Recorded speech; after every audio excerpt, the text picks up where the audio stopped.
Bien le bonjour. Bon, bah c'est devenu grave là. Donc hier, je me suis amusé à les tuer et regardez ce qui reste du groseillier.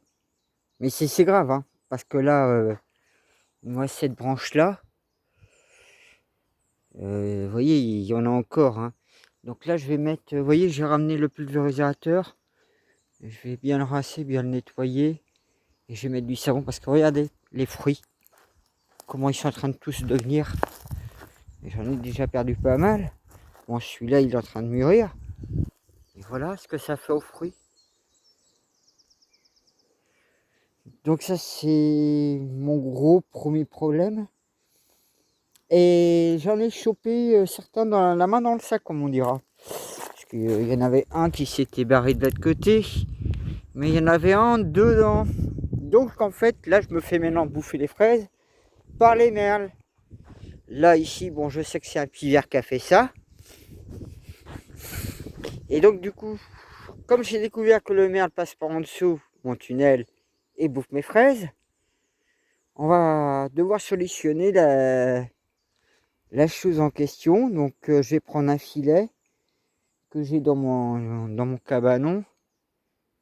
Parce que là, c'est pas cool. Bon, au niveau en carottes, je vous dis, il y en a qu'un seul. Bon, mes radis, bah, j'en mange déjà quelques-uns. Là, il y en a encore quelques-uns ramassés. Faudrait que j'arrose un peu. Ouais, pareil, je vais... Donc, ma solution, en fait, avec les limaces, parce qu'il n'y a pas de produits chimiques. Donc, c'est que des plantes, en fait, que j'essaye d'utiliser. Et bon, bah, la dernière fois, bon, pour les fourmis, bon, j'ai pas eu trop le choix par mettre un coup de croc et 40 litres d'eau. Que là, bon, bah, j'ai mis de la lavande, entre autres. Vous voyez, ça, c'est une fraise qui a été mangée. Voilà. Ça, c'est tout. J'utilise de la menthe, entre autres, du thym. Là-bas où il y a mes semis, si ça n'a pas été grignoté, j'ai aussi les oignons et l'ail là-bas, qui permet aussi, question odeur, d'éviter. Bah là, c'est mes semis de radis qu'il y a peu que j'ai fait. Donc bah mes melons pastèques qui continuent de bien pousser. Mes choux, bah, il y en a qui sont bien avancés, hein.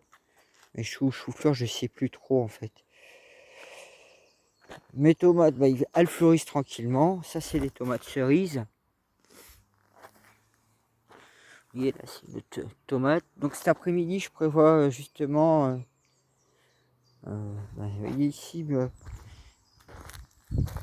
y a une petite fleur qui commence à arriver. Ça, c'est mes poivrons.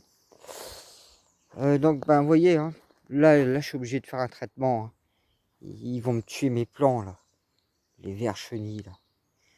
Regardez ça, il y en a plein, là. Ouais, c'est chiant parce que je veux pas utiliser de produits chimiques, donc c'est déjà un gros, gros défi. Après, ben, vous voyez, ben, par exemple, mes trucs mes bûches calcinées, ben, je les utilise aussi.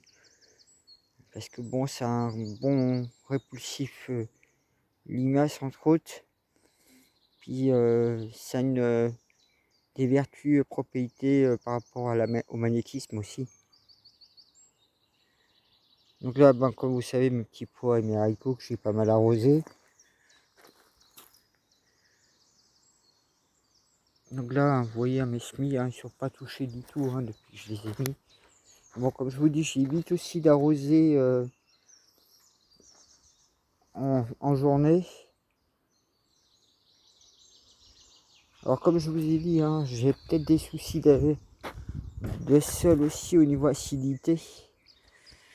Donc ça fait peut-être, ça joue beaucoup aussi sur ça.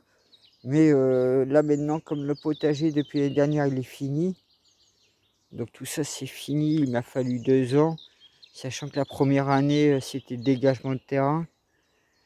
Et je me rends bien compte au niveau de mon ail, hein. Bon, mes oignons se plaisent pas mal, mais c'est toute une question en fait de le temps d'enrichir ma terre. Là je sais que c'est mes cornichons. Donc là j'ai mis d'autres semis. Donc pareil ici j'avais, voici ici j'avais mis mes carottes et mes betteraves, donc je vais voir le résultat. Alors comme je sais c'est d'année en année hein, que je vais enrichir ma terre, et c'est pour ça que là je vais voir pour accélérer l'enrichissement du sol. Donc je ferai peut-être ça plus en hiver. Je vais essayer de voir, peut-être mettre 6 sacs de fumier de cheval, reprendre de la chaux agricole et d'en mettre partout. Et de voir pour par exemple pour eux là, ou pour ces plants là, l'année prochaine, en 2023, ouais, on va dire vers mars, mettre du fumier de cheval. Mais donc ça voudrait dire que, comme vous savez peut-être pour certains, mais peut-être pas d'autres, ça peut brûler les plantes aussi. Donc je mettrais plutôt le fumier de cheval si je l'achète au mois de septembre. Ouais, je pourrais facilement le mettre au mois de mars, vous voyez. Donc là, bah pareil, il faut que je m'occupe de ma vie, mais vous voyez, elle se plaint, hein. Malgré que je pars sur une base de terre acide, donc une terre qui est très très peu riche, une terre de bruyère. Donc vous voyez, hein, celui-là il est bien, vous voyez encore un là, il est bien grignoté par ce genre d'acette là. Il est juste là. Donc du coup, je crois qu'on appelle ça des chenilles processionnaires. C'est vrai que bon, ils attaquent, ils sont en train d'attaquer. Donc du coup je vais faire ça cet après-midi. Vous voyez pareil, ma rhubarbe elle est pas. Bon, elle est encore jeune, mais il va falloir aussi que j'enrichisse tout ce carré là. Donc c'est partout en fait qu'il va falloir que je fasse ça. Bon, celle-là date de cette année. Oui, date de cette année. Et donc ouais, par rapport aux artichauts, celui qui est planté là-bas il y a 2 ans, je me rends compte, hein, il lui faut vraiment de la nourriture. Hein. Le sol est beaucoup trop pauvre pour lui aussi. Hein. Donc les plantes aussi, par rapport à comment ils seront, me permettront plus de savoir. Là c'est un romarin.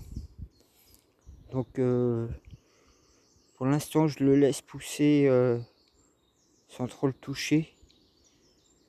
Et quand il sera bien massif, je pourrais faire comme ça sécher du romarin pour la cuisine. Donc ben mon pommier, je vais lui mettre aussi un coup de traitement de eau savon parce que je pense qu'ils doivent l'attaquer aussi. Hein. Et ça fera peut-être pas de mal aussi. Alors cette année j'ai pas mis de la chaux en bas. Donc peut-être que je vais en mettre parce que ce sera bien. Protéger des parasites. Donc bah voilà, bah, je vous montre le petit tour actuel. Donc cet après-midi je vais déjà m'occuper des plantes. Je vais essayer de voir pour ma cabane pour faire une porte fermée et mieux aménager mon cabanon à l'intérieur. Pareil mon puits il faut que je le finisse. Ouais, regardez-moi ça. Il a plus de feuilles pour dire. Il est presque à poil. Alors, regardez-moi le désastre. Voilà la branche qui reste. Voilà, bah pareil mon puits, vous voyez, je suis en train de réfléchir parce que vous voyez les gravats que ça fait. Donc du coup, si il va falloir certainement que je trouve un nouvel endroit pour stocker ça. Et je pense que je vais mettre là-bas où il y a la souche et finir sortir tous les gravats qu'il y a dedans. Donc bah voilà. Parce qu'il il me reste aussi au niveau clôture à faire, mais il faut tout dégager. Donc c'est pas mal de boulot. Il faut aussi que je me ramène des palettes par rapport à mon projet. Donc ouais, parce que tout ça, ça va être des boîtes palettes. Hein. Donc je sais qu'il m'en faudra des centaines de palettes là. Bon, petit à petit, je me débrouille. Donc souvent dans mon erreur, j'oublie en fait de vous dire Il y a le 3 parce qu'il y a 3 plants en fait dedans. Alors je fais quelques erreurs, pareil j'avais dit des citrouilles pour un endroit, ou potiron, c'est pas le cas, hein, j'en ai pas mis. Hein. Je crois que c'était pour les poivrons que j'avais dit ça. Voilà. Bon bah sur ce, moi je vous souhaite une bonne journée, ou une bonne soirée.